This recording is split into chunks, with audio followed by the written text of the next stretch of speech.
Bueno, vamos a continuar con la segunda parte del aparato que lleva por nombre Bay-Helix o B-Helix. Bien, vamos a iniciar con la clasificación de la biomecánica. Clasificación del Bay-Helix según su biomecánica. Va a tener una biomecánica pasiva y una biomecánica activa. Biomecánica pasiva, estabilización y anclaje de los M6, posterior a una distalización de los primeros molares inferiores, contención y retención post expansión dentoalveolar o post biomecánica activa. Mantenedor del espacio de deriva. Es importante saber cuándo debemos de mantener el espacio de deriva mediante un anclaje de los primeros molares inferiores. ¿Por qué? Porque en muchas ocasiones jugar con este espacio de deriva que tenemos en la arcada inferior, que es de 1.7, nos va a permitir tener algo, nos va a poder permitir poder llevar seguramente a una relación clase 1 molar de una forma sencilla. Entonces es importante saber y conocer de la cronología de la erupción y saber cuánto espacio de deriva contamos en el arco inferior y en el arco superior. Por eso es importante saber los espacios. Se los había comentado en el video anterior. ¿Cuáles son los problemas del ortodoncista? Contención, retención y los espacios. Bien, esto es en cuanto a la biomecánica pasiva. En cuanto a la biomecánica activa, vamos a obtener una rotación, torque, tip, expansión e inflexión de los primeros molares inferiores. También vamos a poder lograr la expansión dentoalveolar selectiva de la arcada inferior, ya sea en el sector anterior, posterior y medio, tomando en cuenta que en el sector anterior-inferior debemos de tomar en cuenta el punto Walla, el biotipo periodontal del paciente, siempre, ¿ok? Es un aparato multiacción en combinación con otros aditamentos. Ahora van a ver por qué. Bueno, las activaciones como tal se pueden hacer de forma manual, pero también se pueden hacer con alicates. Aquí tenemos, por ejemplo, una zona de activación muy sencilla, es en el arco lingual, con un alicate que es conocido como el alicate se me fue el nombre, un alicate tipo A, pero tiene un nombre, es una pinza contorneadora y esta va a tener estos bocados de esta forma. Bien, entonces si queremos hacer una expansión basta que el bocado convexo lo pongamos en la zona convexa del arco, o sea que hagan contacto, hacemos una pequeña presión y vamos a tener una expansión bilateral posterior, ¿ok?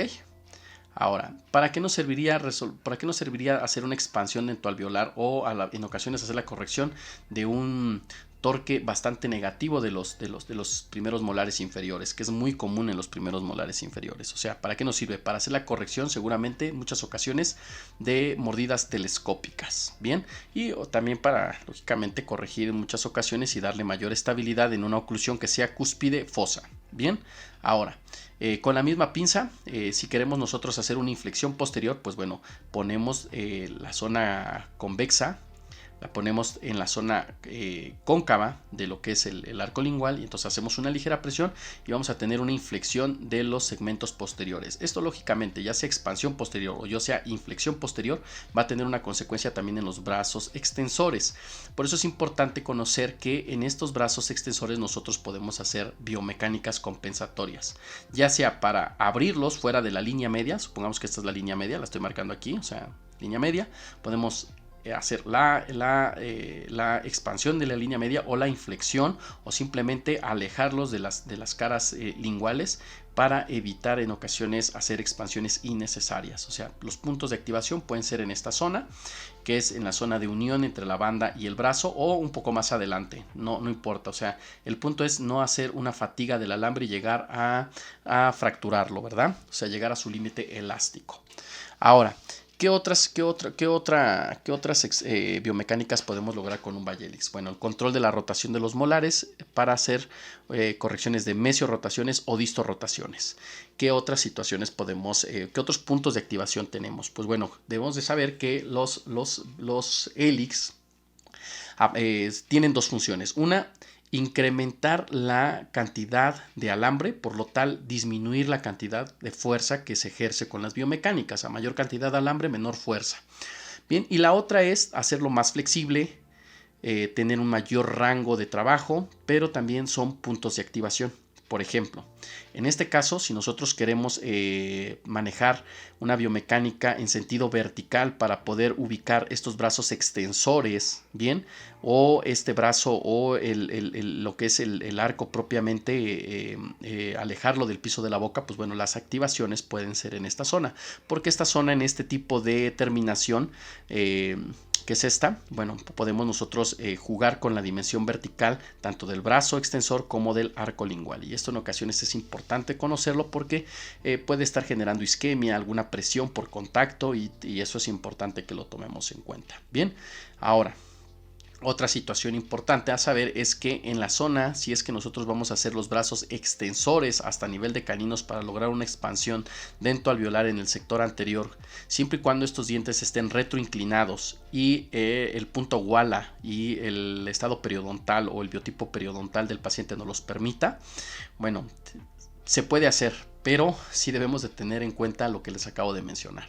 ¿Cómo se puede hacer con una pinza de 3 picos para poder hacer esa expansión? Bien, ahora es importante saber que esto, o sea, debe tener sus limitaciones. Recordémonos donde tenemos más cantidad de grosor en la tabla vestibular. También con la pinza de 3 picos en este puente, que es un puente vertical o puente posterior, podemos hacer la corrección del torque, ya sea negativo o positivo de los primeros molares. No olvidemos que esto también lo podemos hacer con activaciones digitales, o sea, con los dedos. Bien, ahora literal, o sea, es un aparato que puede expandir en muchas zonas de la arcada inferior. O sea, yo coloco esta imagen, pero bueno, no vamos a, o sea, no hay una forma de cómo expandir hasta acá con el aparato solo, ¿no? O sea, ¿cómo podríamos expandir hasta esta zona? Pues bueno, en muchas ocasiones se hace la expansión dentoalveolar de los primeros molares, se coloca un tubo bondeable en el segundo molar, y lógicamente se va haciendo de forma escalonada. Primero se expande el segundo molar, después el tercer molar. Bueno, es una forma de que yo lo estoy mencionando. Debemos de tomar en cuenta que al hacer expansiones en posteriores podemos tener también apertura de la mordida en la zona anterior, o sea, simplemente con fines académicos. Y aquí vemos, pues bueno, otra vez nuevamente la diferencia, ¿no? O sea, vean aquí, este aparato fue forjado en el consultorio, y vean cómo el hélix va en un sentido hacia vestibular, o sea, hacia afuera, y aquí vean cómo está hacia adentro. O sea, es donde les comentaba que existen errores ahí del forjado, ¿ok? Y esta es la adaptación que les comentaba. O sea, yo hago una omega a nivel de los premolares. Bien, ¿para qué? Para que yo tenga un juego en sentido anteroposterior de esta zona del arco, por si está chocando en la mucosa, pues bueno, poderlo alejar y poder evitar ahí daño por presión, ¿ok? Ahora, esta es una omega que es de forma redondeada, pero también podemos hacerlo un omega en forma de diamante, y esto nos va a dar también un control sagital y vertical de esta zona del arco lingual, ¿ok? Ahora, esto ya es de acuerdo a la habilidad de forjado o al estilo del forjado del ortodoncista. En lo particular, pues bueno, yo me acomodo muy bien haciéndolo con este tipo de omega en esta forma. Pero si es válido que si lo quieres hacer con un omega tipo diamante, como es muy característico en la aparatología de Rocky Mountain Orthodontic, pues bueno, aquí también vienen las activaciones específicas con una pinza de John, las cuales pues bueno, se pueden realizar y es más exacto, el movimiento, si es que no hay mucha experiencia con el aparato.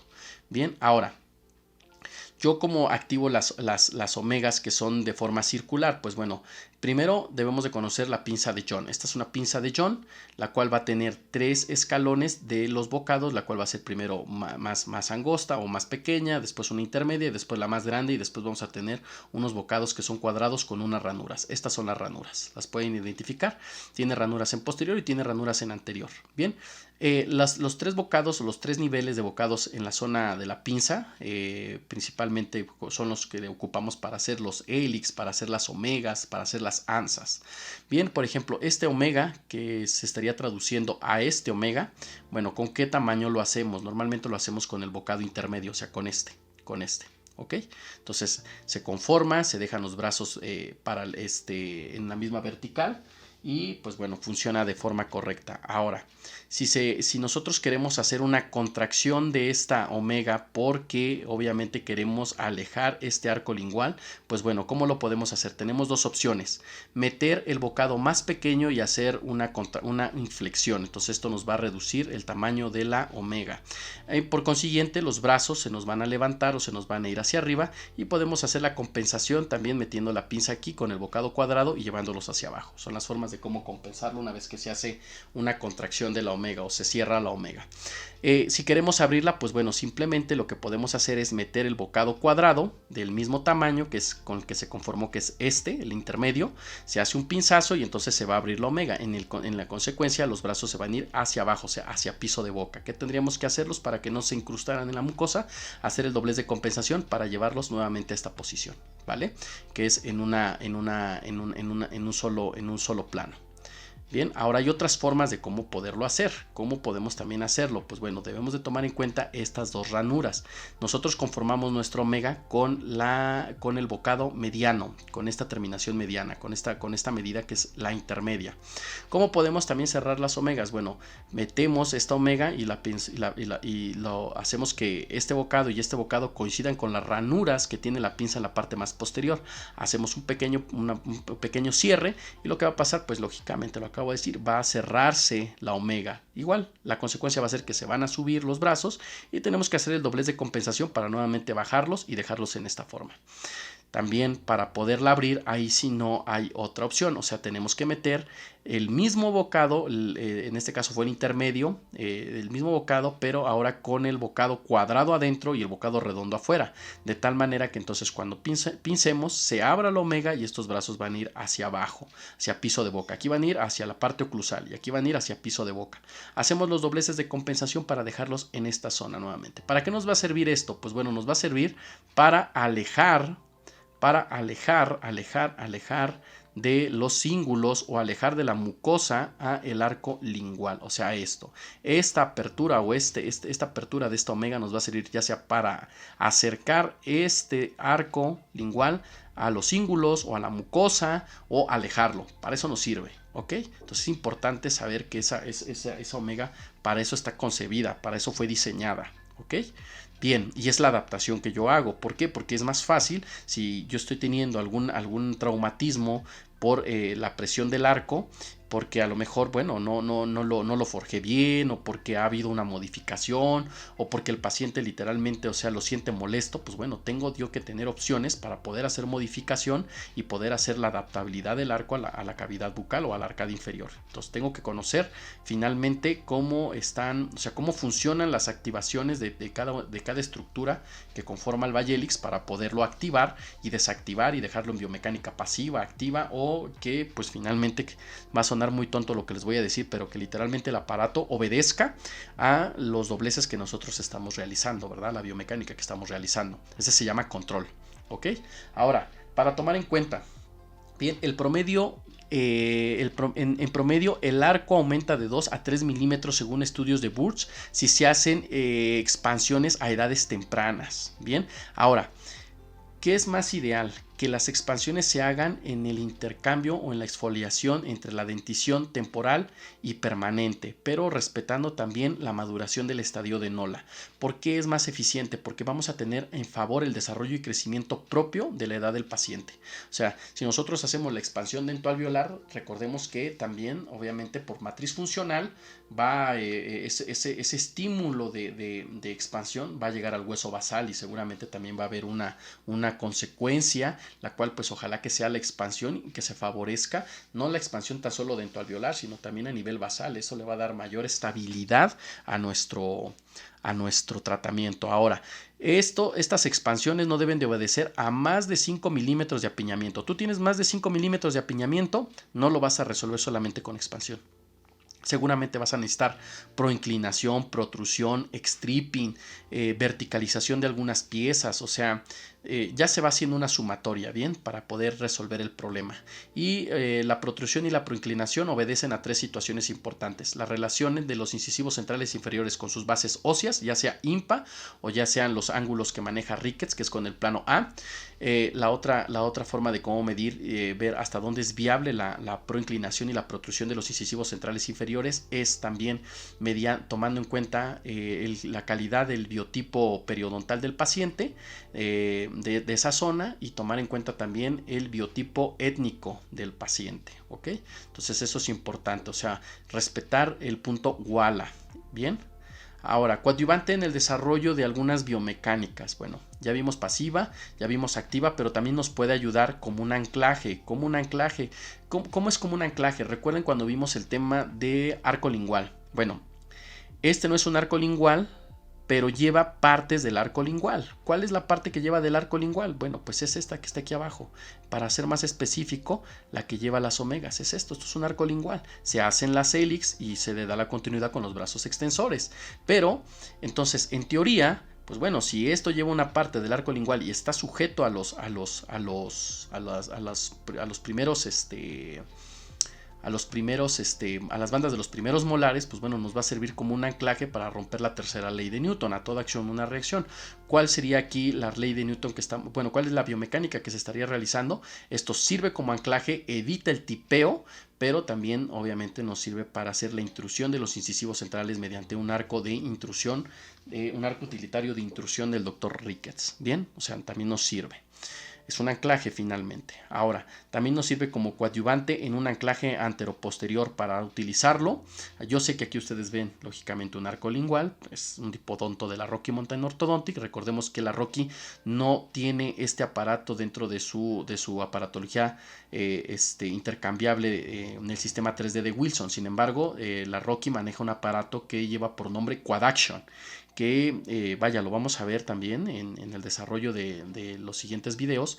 Este aparato también es un expansor de la arcada inferior y tiene muchas características en su biomecánica como el Vallelix, pero tiene otra forma, otra morfología en su diseño de forjado. Lo vamos a ver en otro video. Bien, aquí tenemos nosotros al Vallelix, ¿sí? El Vallelix con su omega a nivel de premolares. Aquí tenemos la helix posterior, me faltó hacerla un poquito más hacia atrás, 5 milímetros por detrás del primer molar. Pero ¿qué está haciendo esto? Bueno, está haciendo un elástico de clase 2 para llevar atrás los primeros molares, para resolver seguramente una oclusión, una clase 2 dentaria, o a lo mejor una protrusión, seguramente una protrusión de los incisivos centrales superiores.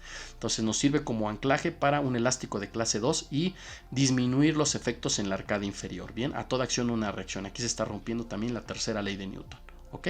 Ahora, biomecánica pasiva, ya lo vimos, para mantenedor de espacios, específicamente mantenedor del espacio de deriva. Porque es importante saber el espacio de deriva. ¿Cuánto tenemos? 1.7 abajo en la arcada inferior y 0.9 en la arcada superior. En ocasiones aquí, por ejemplo, si vamos a perder anclaje, sería bueno perder un poco de anclaje, o sea, poner primero un arco inferior para mantener este espacio en el recambio de estos, pero también ver si existen áreas de oportunidad para poder liberar y no hacer el anclaje y que este caiga en clase 1, ¿verdad? O sea, también debemos de conocer cuál es el orden cronológico de la exfoliación y la erupción de los órganos dentarios permanentes para poder lograr en ocasiones al máximo, poder ocupar al máximo los espacios que tenemos, que nos regala por sí solo la morfología de los órganos dentarios en el espacio de deriva, más el desarrollo y crecimiento. Este es un recordatorio, estos son los espacios con los que contamos todos los dentistas, pero recuerden cuáles son los problemas del ortodoncista: contención, retención y espacios. Nosotros debemos de tomar en cuenta qué tipo de arco según Baum tienen nuestros pacientes. Si nosotros tenemos un arco tipo 2 donde existen los espacios fisiológicos, pues bueno, ¿qué vamos a tener? Vamos a tener que entre los espacios fisiológicos, tanto de la arcada superior como de la arcada inferior, nos va a regalar estos espacios fisiológicos 1.25 milímetros de espacios, si es que el arco es tipo 2, o sea, existen espacios entre los dientes. Si también nuestro paciente tiene espacios primates o espacios primarios, bueno, por arcada nos va a dar 1.5. Si nosotros llevamos sumando los espacios fisiológicos, los espacios primates, y tenemos o sea, ya en automático todos los pacientes tienen el espacio de Nance, el espacio de deriva, por la morfología propia de los dientes, siempre y cuando estos no vayan a tener algo que se conoce como Bolton, o que tengan alguna deformación morfológica a los dientes, vamos a tener nuestro espacio de deriva. Si nosotros sumamos todos estos espacios más el desarrollo y crecimiento propio del paciente, nosotros al final vamos a tener 7.3 milímetros en la arcada superior como promedio y 8.9 milímetros en la arcada inferior como promedio. Bien, ¿qué nos va a favorecer esto? Problemas de la ortodoncia, los espacios.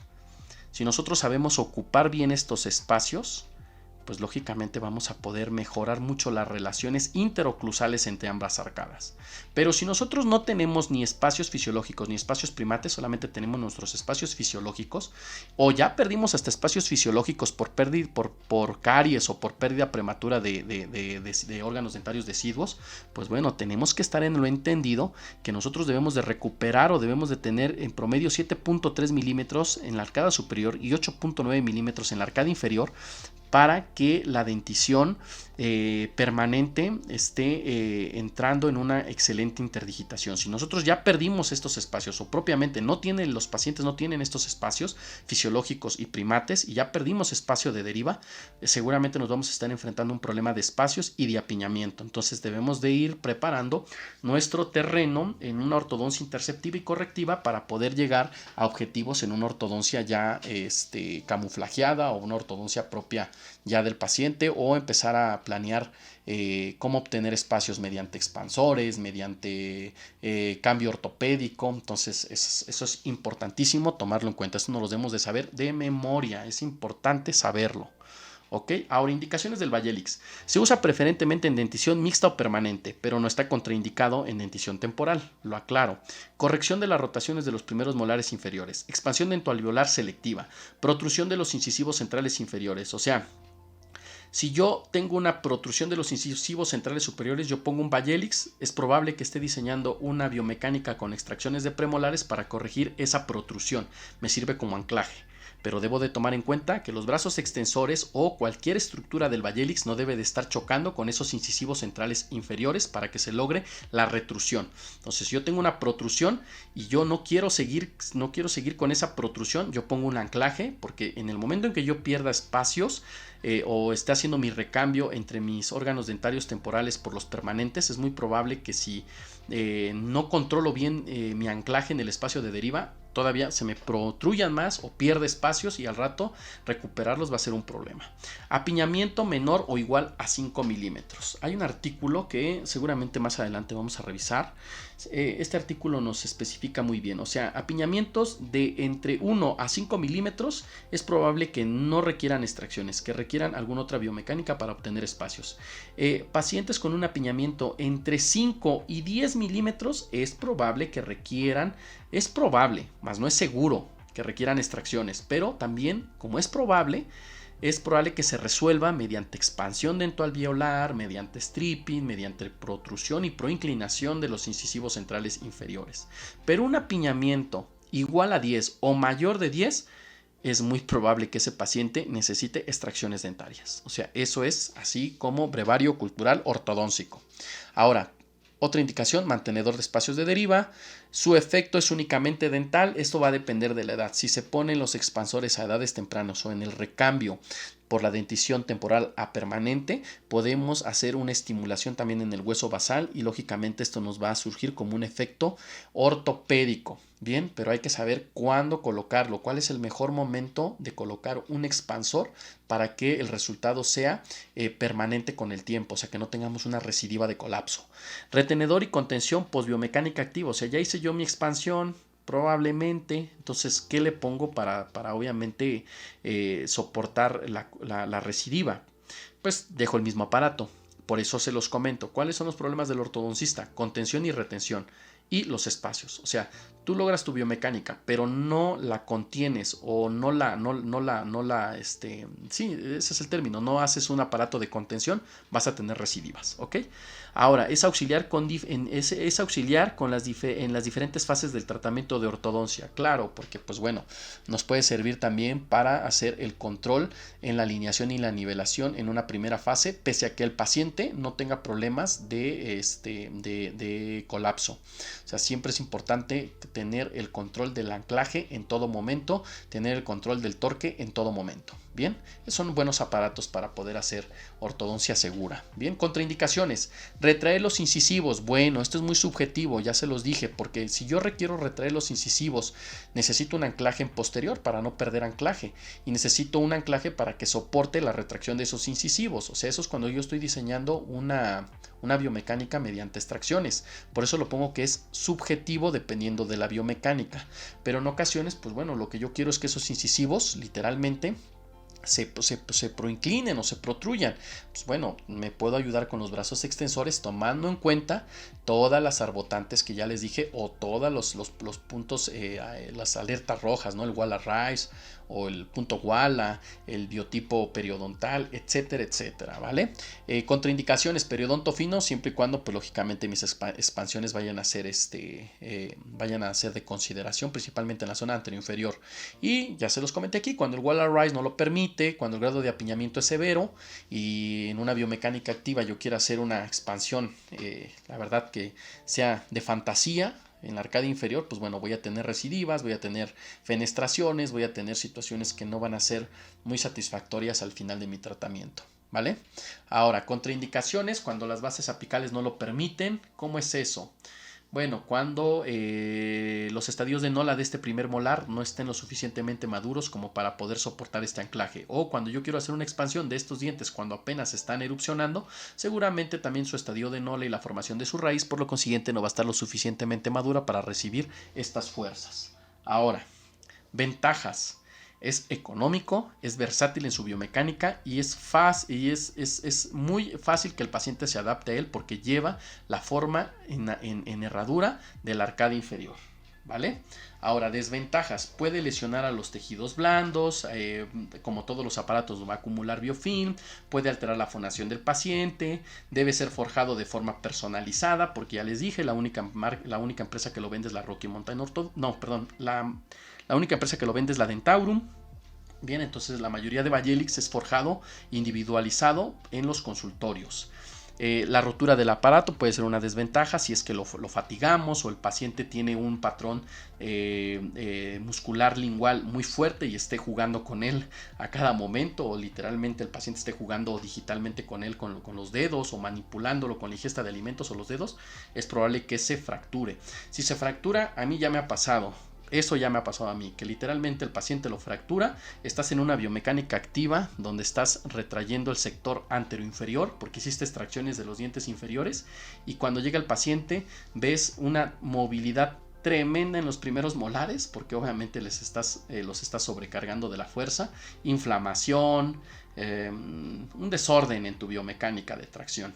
Pero por eso es hacerlo muy a conciencia, no quemar los alambres, respetar el tiempo de uso también del aparato, darle indicaciones al paciente, hacerlo con buenas aleaciones de material, literal, o sea, emplear lo mejor en cuanto está en nuestras posibilidades, emplear lo mejor que tengamos en nuestro material para poder prevenir estas roturas, porque nos va a provocar muchos problemas, más cuando estamos en biomecánicas activas, ¿ok?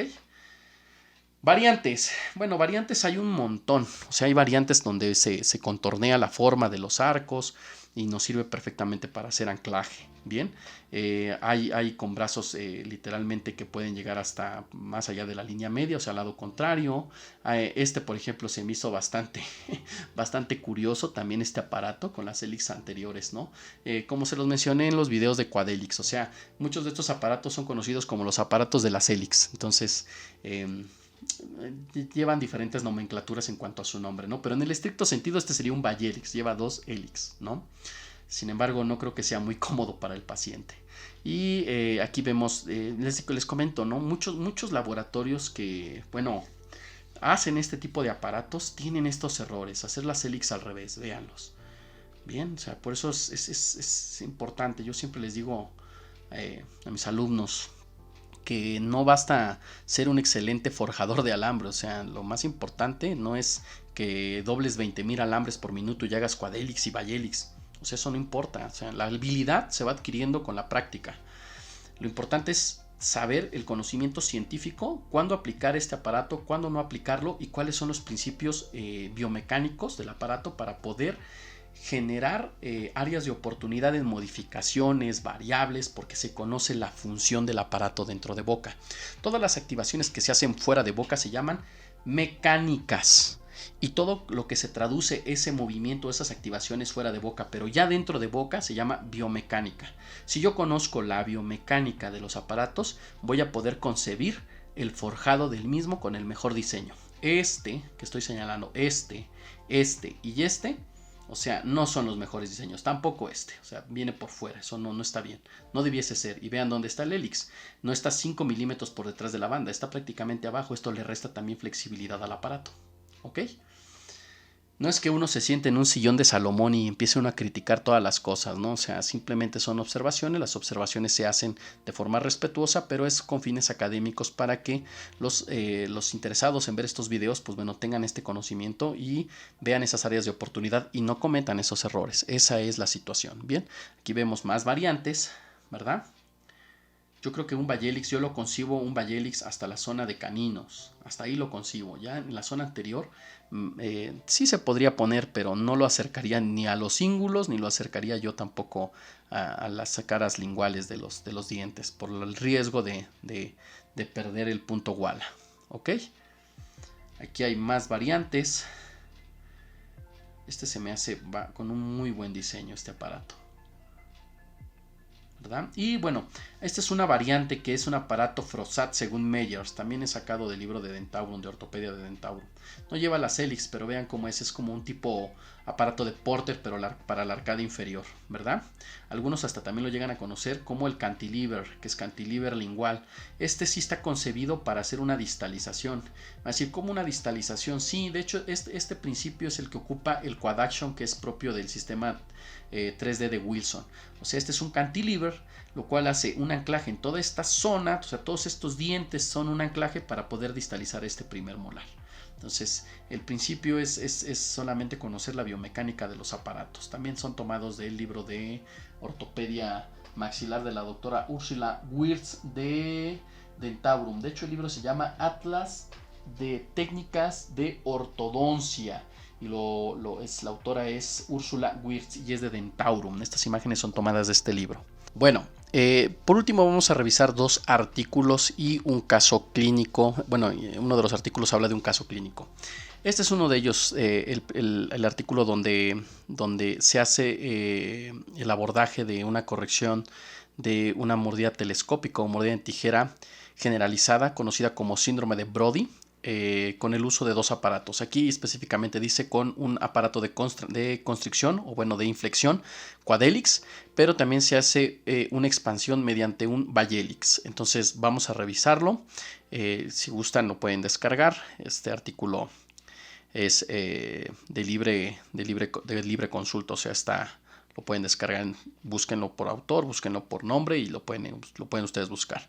Bien, el síndrome de Brody o la mordida tijera o mordida telescópica generalizada, o sea que abarca toda la arcada, se conoce como síndrome de Brody. Bien, aquí vemos nosotros el paciente que tiene una mordida telescópica en todos los órganos dentarios posteriores, no hay interdigitación dentaria, hay un colapso de la arcada inferior, pero también hay una sobreexpansión de la arcada superior. Vemos los espacios que tiene el paciente ya en una dentición mixta.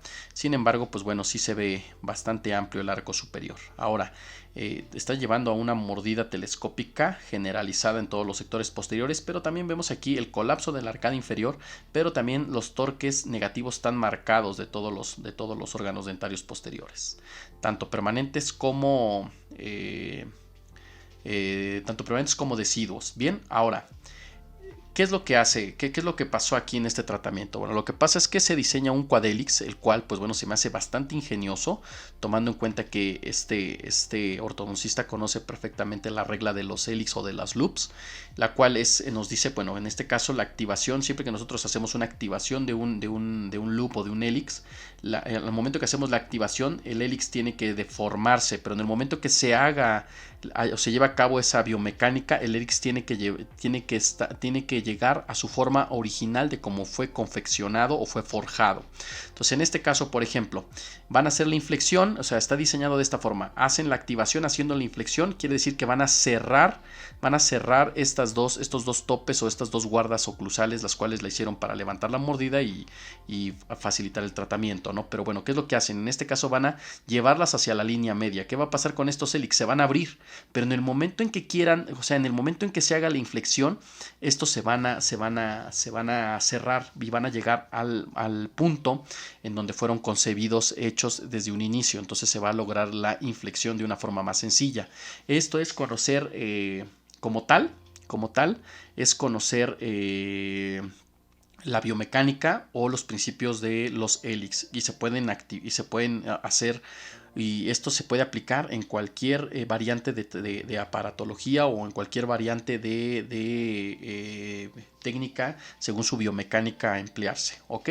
Ahora, hacen la inflexión del arco superior mediante este quadhélix modificado con topes oclusales de polimetilmetacrilato, pero se coloca el Vallélix, y el Vallélix lo que está haciendo va a ser una expansión, o sea, es un tratamiento o es una técnica amalgamada, por así decirlo, porque hay una inflexión y hay una expansión, ¿verdad? Entonces, aquí tenemos las fotografías extraorales del paciente, tanto antes del tratamiento, o sea, pretratamiento y post-tratamiento, ¿verdad? Estos japoneses están increíbles, ¿no? En su concepción de los tratamientos, ¿no? Son muy hábiles, muy metódicos.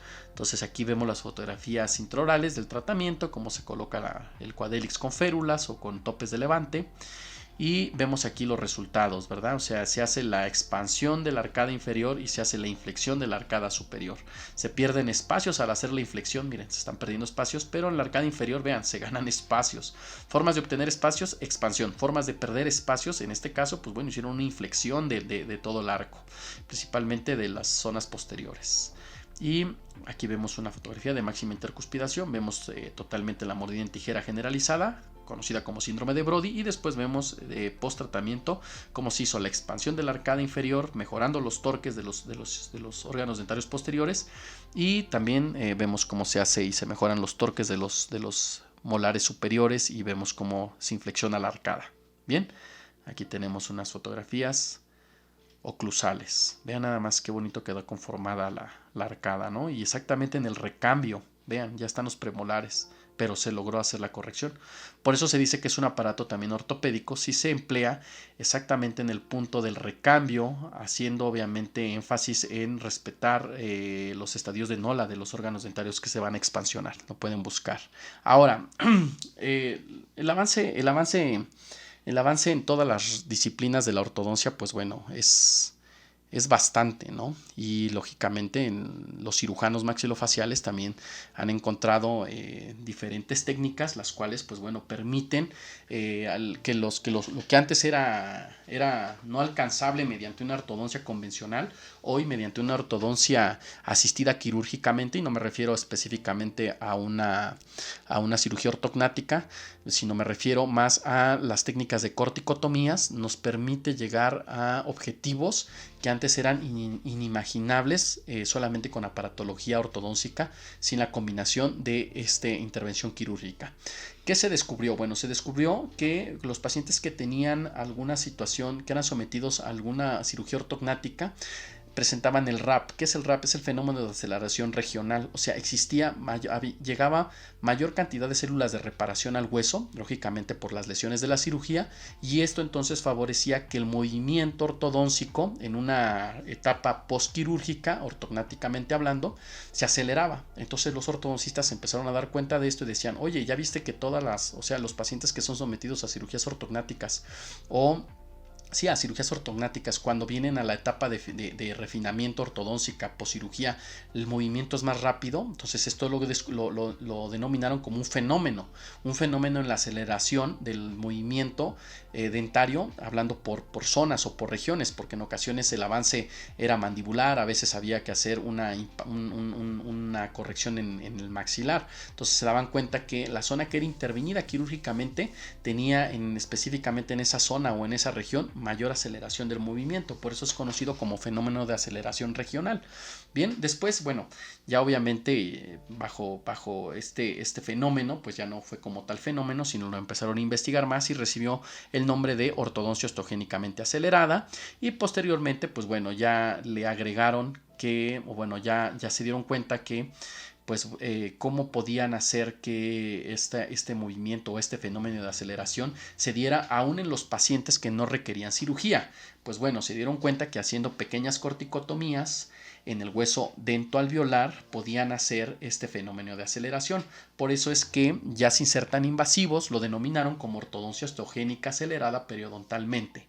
¿Por qué lo digo ya sin ser tan agresivos? Porque bueno, las corticotomías para lograr esta ortodoncia osteogénica acelerada periodontalmente en un principio se concibieron mediante colgajos, mediante el levantamiento de colgajos.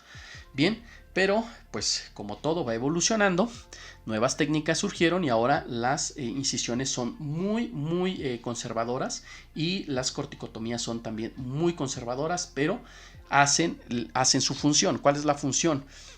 Literal, o sea, hacer un daño al hueso para que entonces lleguen células de reparación y esas células de reparación nutran al hueso o nutran, estas células viajan por la sangre, entonces nutran a todos los tejidos y por lo tal se acelera el movimiento de aposición y reposición ósea, específicamente hablando del hueso dentoalveolar.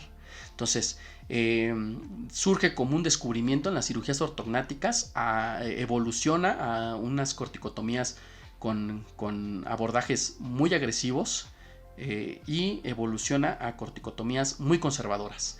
El resultado es el mismo, o sea, prácticamente se reporta, he tenido la experiencia también de que el movimiento, o sea, si yo podía hacer una alineación y nivelación en 4 meses, o sea, asistido quirúrgicamente mediante corticotomías, se puede reducir hasta 3, hasta 2 meses. Algunos dicen que literal es la mitad de tiempo. Entonces es bastante bueno. Ahora, esto es solamente en cuanto al movimiento dentoalveolar. Pero así como se empezó a evolucionar la disyunción quirúrgicamente asistida del maxilar en pacientes a término de crecimiento, pues bueno, recordemos que en algunos maxilos también son bastante proactivos en la investigación y pues bueno, ¿qué surgió? Les dejo este artículo. Este artículo también es bastante interesante. Se hace un estudio tridimensional mediante un estudio de elementos finitos, que es un modelo computarizado en donde se puede evaluar el resultado o la forma en que reciben fuerzas de expansión modelos digitales, y esto pues lógicamente con fines para ser aplicados en pacientes. Ahora aquí ya se está manejando una corticotomía o una disyunción de la mandíbula. Recordemos que la mandíbula, perdón, no sería una disyunción, sería un diseño de corticotomía para hacer una separación del cuerpo mandibular y lógicamente lograr expansiones más estables. Recordemos que no puede ser una disyunción porque bueno, la sínfisis no tiene sutura. Ahora, ¿qué pasa aquí? Pues bueno, descubrieron a través de varias técnicas que la mejor de todas las técnicas, lo dice el artículo, es la técnica donde se hace una corticotomía con un escalón parasinficiario. ¿Cuál es el escalón parasinficiario? De esta forma. Entonces se respeta la morfología propia del mentón sin cambiar la morfología de la sínfisis, por lo tanto no se cambia el tejido blando como tal del mentón. En ocasiones a algunos pacientes les gusta, principalmente los pacientes que pueden tener una variante de la normalidad en el mentón protrusivo o barba partida, como se conoce vulgarmente. Pero esto también obviamente pues hacía o se lograba también el RAP, el fenómeno de aceleración regional. Pero esta es una forma estable de cómo algunos tratamientos de expansión mandibular se pueden llevar a cabo ya prácticamente a la par que se puede lograr en el maxilar. Entonces, si les interesa, pues bueno, les dejo el artículo, lo pueden revisar y estoy seguro que va a ser de su agrado. Bien, esta es la bibliografía. Espero que les guste, espero que les sirva para su desarrollo académico. Estamos en contacto. Saludos.